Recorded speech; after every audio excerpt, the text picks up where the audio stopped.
This might be the first time your sales pitch, might be the first time you're making a long video. So just some tips, to keep in mind. Rehearse, by that I mean test the audio and video quality, that there's no weird sounds, the lighting looks okay, test what the camera angle would look like, where, are you in the right part of the frame? Do you like how it's looking? Is there, make sure, that it's, do a short clip, and that'll let you know that all the settings are correct. And then also, secondly, just rehearsing it, go through the script a few times, it'll get smoother, it'll get more natural, it'll become more conversational, and it'll become a more convincing pitch. Adobe Spark is a tool that I like because it's free and it works at the TDSB, spark.adobe.com, and it's a free video editor that you have access to, and it'll create files that'll play anywhere. One video editing software that will work on a TDSB computer and it's not too big and is pretty easy to use is Adobe Spark, spark.adobe.com, and your TDSB account gives you a free education account. So when you go there, you can click Create a Project, and in the left menu bar, and easily add videos and images and titles, and it looks pretty professional. So here's one that I made earlier as part of a class, and let's take a couple of seconds to load, but when it does load, you can see how easy it is. It's very, very drag and drop, and so you have at the bottom, you have stills, you have images. If you want to add something, you click the plus. You can record a voiceover. You can easily add text by double clicking on top of it. There's a slight watermark, but it's not too big.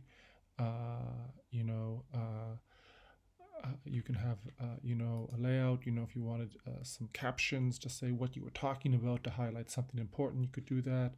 You could have title cards. Very, very easy to use. When you're done, you can click share and there's a link, or you could download it, and it is a video file that you can save and it will play on any computer. Another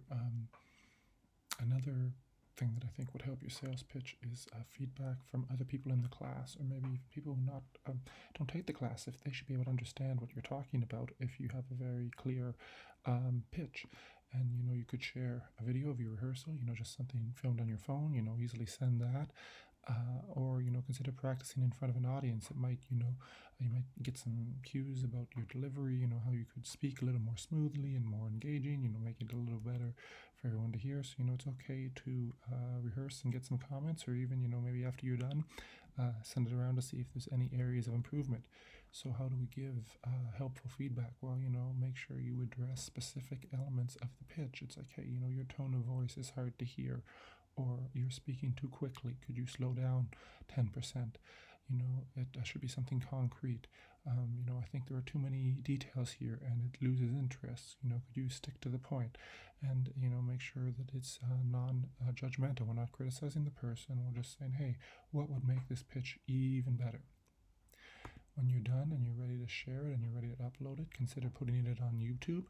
The e-learning classroom does ask for a file to go with the link. So make sure when you get that link for your YouTube presentation that it's set as an unlisted file, and you share the link with your script, your rough work, and your works cited.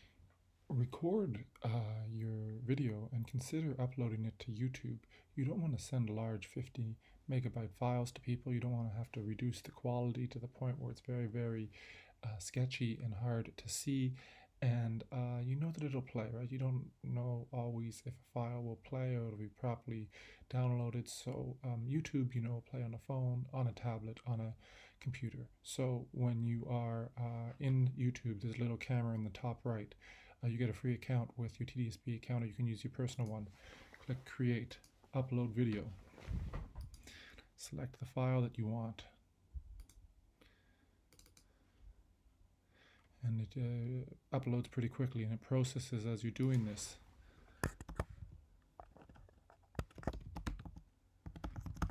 So this will be the link you will upload. So just click on that to copy it. Add it to a playlist if you have a playlist for school. Now, audience, it makes you answer these days. Is it made for kids or not? Just say no, it's not made for kids, because it's not a cartoon, it's not a children's program, it's just something educational. So it doesn't mean that it's inappropriate, it's just not designed for children. That's a new rule in the last couple of months. Click next. Do you want a title card or anything like that? And visibility, you might not want this to be public where people can see it and find it or see it if they go to your channel. So select unlisted. That way when you upload the link, it can be viewed by anyone. Someone can give you pure comments, but it can't actually be found. So it's pretty private. If you select private here, where then the teacher will not be able to read it, which becomes a little bit of a problem. So click done. It's going to take a couple of minutes. And then it will be available for you to upload, to show. So, it's very, very quick and it's easy to do. All right.